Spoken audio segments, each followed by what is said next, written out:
हे Korean जगह viewers, this is makeup Bansal और आज हम बात करने वाले हैं इटर्नल लव के एपिसोड 7 की। So let's get started. CN यहाँ बेहोश होती है। जैसे ही उसे होश आता है वो मो युआन को उठाने की बहुत कोशिश करती है बट वो नहीं उठता। तभी वो जियान से पूछती है मास्टर कब उठेंगे। जियान कहता है सिस्टर, मो युआन की स्पिरिट इधर उधर चली गई है। तभी सीएन कहती है तुम तो मेडिकल ट्रीटमेंट देने में सबसे बेस्ट हो ना, तुम तो इनके भाई भी हो, तो तुम इन्हें बचा क्यों नहीं पा रहे हो। वह रोते हुए सब पूछती है। बाइजन कहता है तुम्हारे मास्टर ने अपनी soul bell of east emperor को खत्म करने के लिए किया है, कोई भी उन्हें नहीं बचा सकता। सीएन रोते हुए कहती है मास्टर ने बताया था कि बेल ऑफ ईस्ट एम्परर को खत्म करने के लिए अपने आप को सैक्रिफाइस करना पड़ सकता है, बट उन्होंने ये भी कहा था कि वो बेल भी उन्होंने ही बनाई है तो वो बचने का रास्ता निकाल ही लेंगे। मुझे उन पर बिलीव हुआ और गलती मेरी है, मेरे लिए ही उन्होंने हेवनली ट्रायल ली है और वो इंजर भी हो गए, इसलिए ये सब कुछ हुआ। बाइजन कहता है तुम्हें याद है मास्टर ने आखिरी बार क्या कहा था, तुम मेरा वेट करना। सीन कहती है हाँ कहा था। बाइजन कहता है तुम मो युआन को क्या समझती हो, उसने कहा है कि वो वापस आएगा। सीएन पूछते सच में। बाइजन कहता है तुम अपने मास्टर को मुझसे बेहतर जानती हो ना।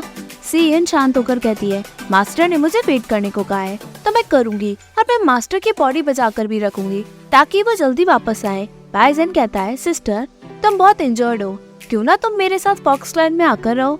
सीएन मना करके कहती है मुझे यही मास्टर के साथ रहना है। जैसे ही बाइजन और जियान बाहर आते हैं, गोल्डन लोटस स्पिरिट सीएन के पास पहुंचकर कहता है अगर तुम अपने मास्टर के पास यही रुकना चाहती हो तो भी मैं यही रुककर मो युआन को प्रोटेक्ट करूंगा। यहाँ बाइजन जियान से कहता है मैंने फिफ्थ सिस्टर को मो युआन का नाम लेकर समझा तो दिया है बट मुझे नहीं लगता कि वो पॉसिबल है, उसकी स्पिरिट इधर उधर चली गई है, वो कैसे लौटेंगे। जियान कहता है शायद तुम मो युआन को अच्छे से नहीं जानते, मैं उसे बचपन से जानता हूँ, अगर उसे नहीं लौटना होता तो वो कह कर नहीं जाता, मतलब वो वापस जरूर आएगा। सीएन बाहर दुखी में बैठी होती है। गोल्डन लोटस की स्पिरिट आकर उसे बैक हक करती है। बाद में सीएन जाकर अपने दिल से खून निकालती है। गोल्डन लोटस स्पिरिट उसे रोककर कहता है आयन रुको, क्या कर रही हो तुम। खून बाउल में इकट्ठा होता है। सीएन कहती है मास्टर आपको तो पता है मैं एक फॉक्स हूँ, बट आप ये नहीं जानते कि मैं 9 टेल व्हाइट फॉक्स हूँ। अगर कोई 9 टेल व्हाइट फॉक्स के दिल का ब्लड लेता है तो उसकी बॉडी बहुत टाइम तक सही बनी रहती है। वो रोते हुए कहती है पहले मैं सोचती थी कि मैं बहुत अच्छी दिखती हूँ और 9 टेल व्हाइट फॉक्स होने में कुछ अच्छा नहीं है, बट आज मैं बहुत ग्रेटफुल हूँ अपने पेरेंट्स को लेकर जिन्होंने मुझे ये जिंदगी दी। मास्टर इस ब्लड को आप पी ले और ज्यादा से ज्यादा होगा क्या, मैं आपके साथ खुशी खुशी मरना पसंद करूंगी। सीएन मो युआन को ब्लड पिलाती है। यहाँ गोस्ट टाइम में ली युआन गोस्ट लॉर्ड बन जाता है। सभी सोल्जर से ग्रीट करते हैं। ली युआन कहता है हम दोबारा आदमी बनाएंगे, 10,000 ईयर्स में हम सभी पुराने गोस्ट लॉर्ड का बदला लेंगे। सभी सोल्जर बदला लेने के लिए एग्री करते हैं। तभी ली युआन ली जिंग से पूछता है तुम मुझे गोस्ट लॉर्ड बनने देना नहीं चाहते क्या, तुम झुके क्यों नहीं, मैंने ब्लू कैप भी पहन ली है। ली जिंग कहता है ऐसा नहीं है, फादर की बॉडी का कुछ अता पता नहीं है, वो शायद अभी मरे भी ना हो और तुम इतनी जल्दबाजी क्यों कर रहे हो। ली युआन गुस्सा होकर ली जिंग का गला पकड़ के कहता है मैंने कहा था ना जब मैं गोस्ट लॉर्ड बनूंगा सबसे पहले मैं तुम्हें मारूंगा। ली जिंग हंसते हुए कहता है अच्छा हुआ तुम मेरे बारे में ऐसा सोचती हो। ली युआन कहता है फादर ने मेरी मदर को तुम्हारी मदर की वजह से मारा, मैं उस नफरत को चाह कर भी नहीं बुला सकता। ली जिंग कहता है हाँ मेरी मदर तो तुम्हारे हाथों से मरी है ना। ली युआन हंस के कहता है आज मैं सब सच बताता हूँ, उस बिच को मैंने ही अपने हाथों से मारा है, ऐसे तड़पाया है मैंने उसे। ली जिंग उसे धक्का मारता है। सारे सोल्जर ली युआन को घेर लेते हैं। ली युआन पूछता है तुम्हारे पास इतनी पावर। ली जिंग कहता है पहले मैं खुद को बचाया करता था बट ये सोचा नहीं था कि इसको कभी मैं यूज करूंगा, नॉट बैड है ना। ली युआन पूछता है ऐसा कैसे हो सकता है। एक सोल्जर कहता है तुम्हारी पावर पुराने गोस्ट लॉर्ड के 30% भी नहीं है और तुम सेलेस्टियल पैलेस में अटैक करोगे, क्या तुम हम सभी को सेक्रीफाइस करना चाहते हो। 2 लाख आर्मी से हम अब 30,000 ही बचे हैं, तुम्हें जिंदा सोल्जर की तो क्या, तुम्हें मरे हुए सोल्जर की भी कद्र नहीं है। एक राजा का दिल टूट जाता है पर तुम्हें तो गोस्ट लॉर्ड बनना है, तुम जैसे इंसान हमारे गोस्ट लॉर्ड कैसे बन सकते हो। ली युआन पूछता है मैं प्रिंस हूँ तो मैं गोस्ट लॉर्ड क्यों नहीं बन सकता, तुम वापस जाओगे तो रॉयल गार्ड तुम्हें मार देंगे।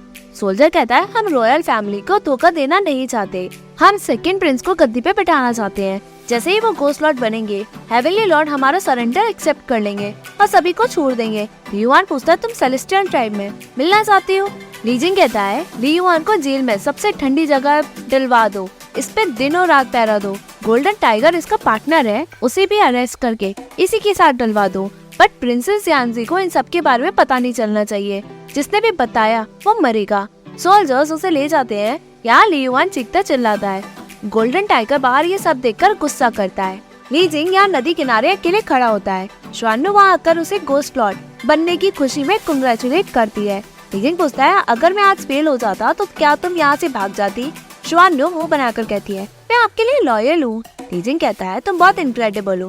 पहले तुमने मेरे फादर से भीख मांगी, उसके बाद तुमने खुद को इंजर करने का ड्रामा किया और कुनलुन माउंटेन में जाकर वहाँ से फॉर्मेशन स्ट्रेटेजी भी चुराई। तुम मुझे अपना नया रंग दिखाई देती हो। शानु ड्रामा करके कहती है, मैंने सब आपके लिए ही तो किया है।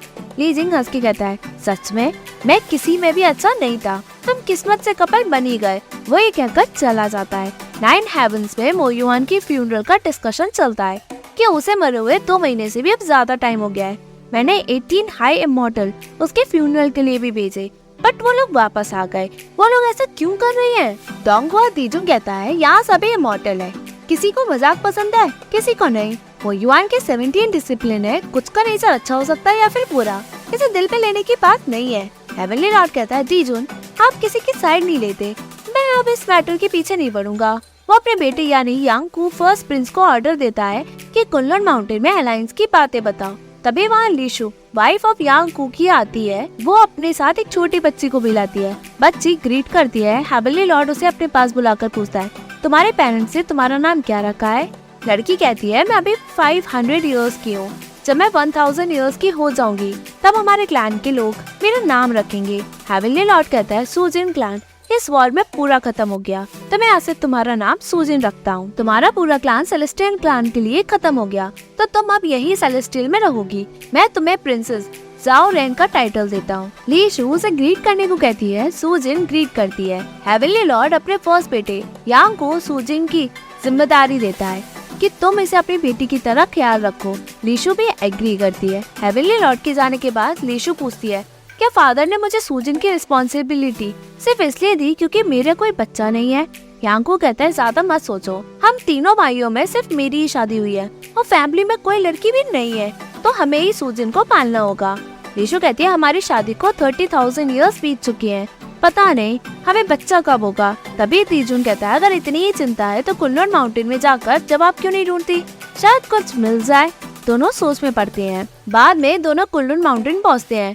ली फैंग सीएन का इंट्रोडक्शन उन दोनों से कराता है। यांग को कहता है, हम वॉर में मिले थे। सीएन हेवनली लॉर्ड ने गोस्ट टाइप का सरेंडर एक्सेप्ट कर लिया है। ग्रैंड जिमिंग पैलेस में बहुत चेंजेस हो गए हैं। ली युआन को हटाकर ली जिंग वहाँ का राजा बन गया है। उसने हेवनली लॉर्ड को winter lotus as a tribute में दिया। हेवनली लॉर्ड ने उसे एक्सेप्ट भी कर लिया।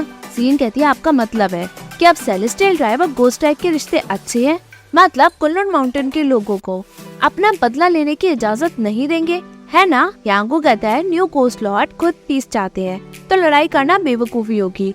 तुम मो युआन के प्राउडेस्ट डिसिप्लिन हो, तो तुम चाहोगे ना कि दुनिया तकलीफ में ना हो, है ना?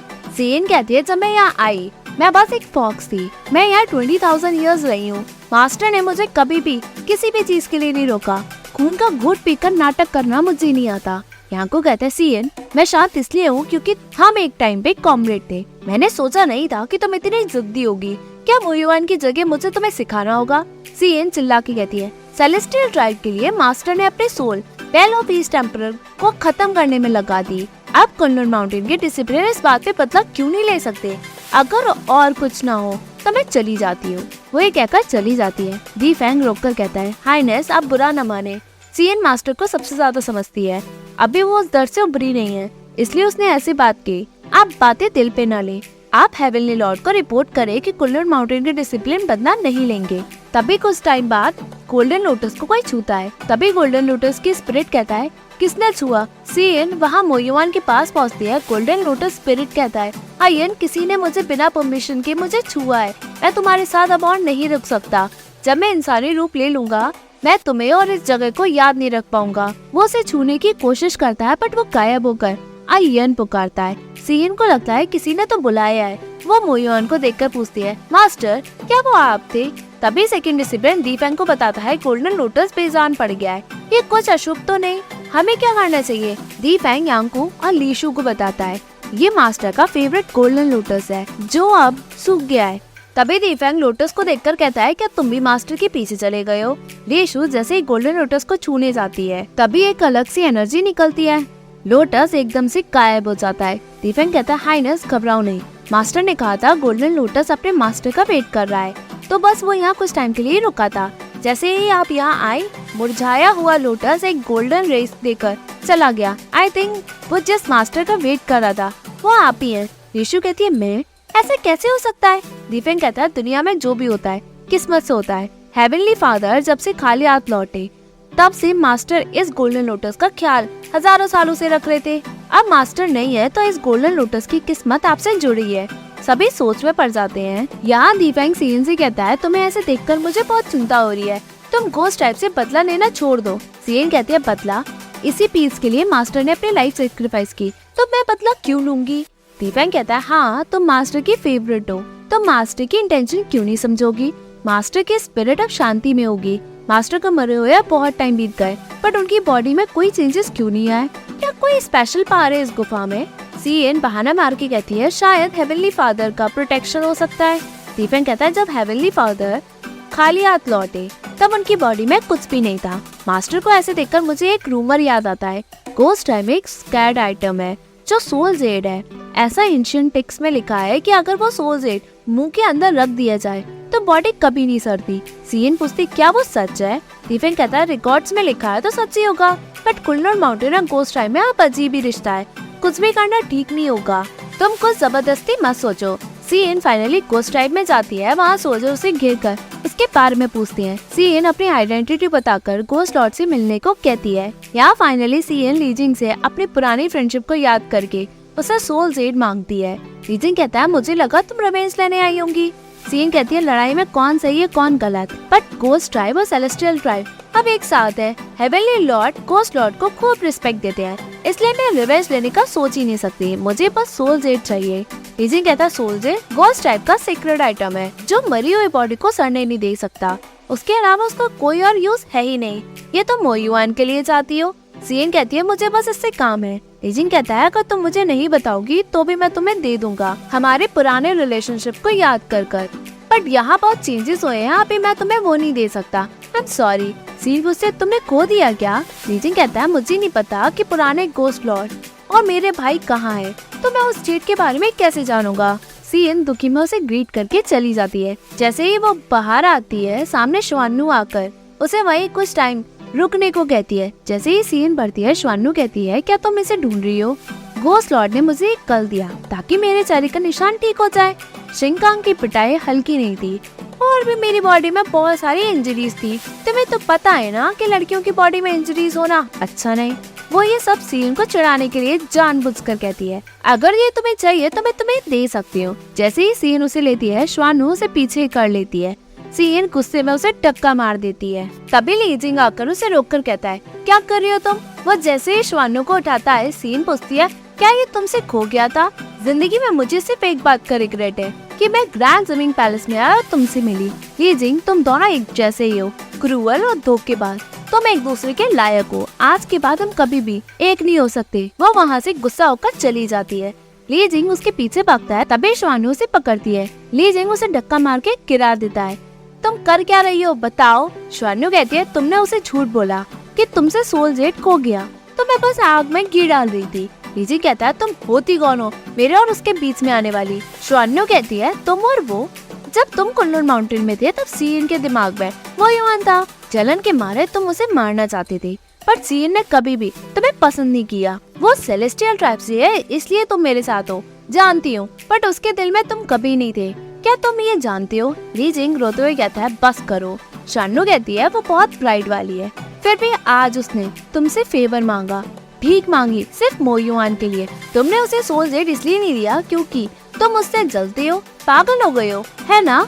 लीजिंग कहता है कुछ मत कहो। श्वानु कहती है मैं भी पागलों की तरह जल रही हूँ। मैंने तुम्हारे लिए इतना कुछ किया पर तुमने मेरी कभी भी चिंता नहीं की, आज उसके लिए तुमने मुझे ऐसे ट्रीट किया। लीजिंग कहता है मैंने तुम्हें गोस्ट क्वीन का पोजीशन दिया, ये काफी नहीं है। श्वानु कहती है शादी के बाद कभी भी तुमने मुझे छुआ भी नहीं, सो क्या मैं क्वीन हूँ, मैं पावरफुल हूँ, बट जो हमने कुछ टाइम एक साथ कुल्लूर माउंटेन में बिताए वो बहुत बेटर थे। लीजिंग रोक कर कहता है कुनलुन माउंटेन को बीच में मत लाओ।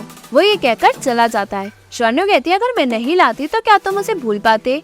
यहाँ कुनलुन माउंटेन में सभी खाना लेते हैं। दीफेंग कहता है, जब से मास्टर और लिंगयू नहीं रहे तब से यहाँ सब सूना हो गया है। एक डिसिप्लिन कहता है, इन सब के बारे में अब बात करके क्या फायदा। सभी मास्टर और लिंगयू को एक एक करके टोस्ट देते हैं। सीन कहते हैं, लिंगयू कभी ड्रिंक नहीं करते थे, क्या आप उन्हें पिला पिला के ड्रंक करना चाहती है। दीफेंग हंस के कहता है, सही कहा, वो ड्रिंक को संभाल ही नहीं पाता था, बट तुम संभाल लेती थी। सेकंड डिसिप्लिन कहता है, चलो सभी खाओ, आज खाना स्पेशली मैंने बनाया है। तभी सीन सभी को टोस्ट देते हुए कहती है, जब से मैं कुनलुन माउंटेन आई, मास्टर और आप सभी ने मेरा बहुत अच्छे से ख्याल रखा। मैंने बहुत परेशानी भी खड़ी करी और ट्रेनिंग भी ढंग से नहीं ली। मैंने आप सभी और मास्टर को बहुत परेशान किया, इसलिए मैं सबसे पहले ड्रिंक करती हूँ। वहाँ सभी ड्रिंक करते हैं। दीफेंग सीन को अपने पास बुलाकर कहता है, तुमने तो पुराने दिन याद दिला दिए। हम सब उस वक्त मोर्टल खेलने जाया करते थे। लिंगयू, तुम्हारी पढ़ाई दिखता था, बट किस्मत है। सीन हंस के कहती है, मुझे एक बार याद है जब हमने बहुत ड्रिंक की, हम लोग होश ही में नहीं थे, तो हम सभी माउंट जुंजियो फार ईस्ट में जाकर हमने सनराइज देखा। हम सभी बादलों के ऊपर से गए। सेकंड डिसिप्लिन एग्री करके कहता है, रात में बहुत अच्छा था। किसी भी मॉडल ने हमें बादलों के ऊपर नहीं देखा, नहीं तो मास्टर हमें लेक्चर देते। दीफेंग कहता है, तो मास्टर का फ्यूनरल खत्म हो जाने के बाद हम माउंट जुंजियो फार ईस्ट जाएंगे और दोबारा सनराइज देखेंगे। सभी एक एक करके ड्रिंक करते हैं। बाद में सभी बेहोश होकर गिर जाते हैं। सीन ग्रीट करके कहती है, मेरे फेलो डिसिप्लिन, गुड बाय। वो चली जाती है। सीन मोयुआन के पास जाकर कहती है, मास्टर मैं यूजलेस हूँ, मैं सोल जेड नहीं ला पाई ताकि आपकी बॉडी को बचा लो। मेरे पास अब और कोई चॉइस नहीं है, मैं आपको चिंगचू ले जा रही हूँ, प्लीज मुझे माफ करना। यहाँ सीएन चली जाती है। यहाँ कुछ लोग एक औरत को खाना चुराने के लिए मारते हैं। सीएन उन्हें देखती है। बाद में सीएन फिर से मोयुआन की बॉडी बचाने के लिए वो अपने दिल से खून निकालती है। तभी एपिसोड एंड होता है। Hey viewers, if you like this video, please like, share and subscribe this Korean Jagya YouTube channel, and don't forget to follow me on Facebook page Korean Jagya as well as Instagram account Korean Jagya. Thank you.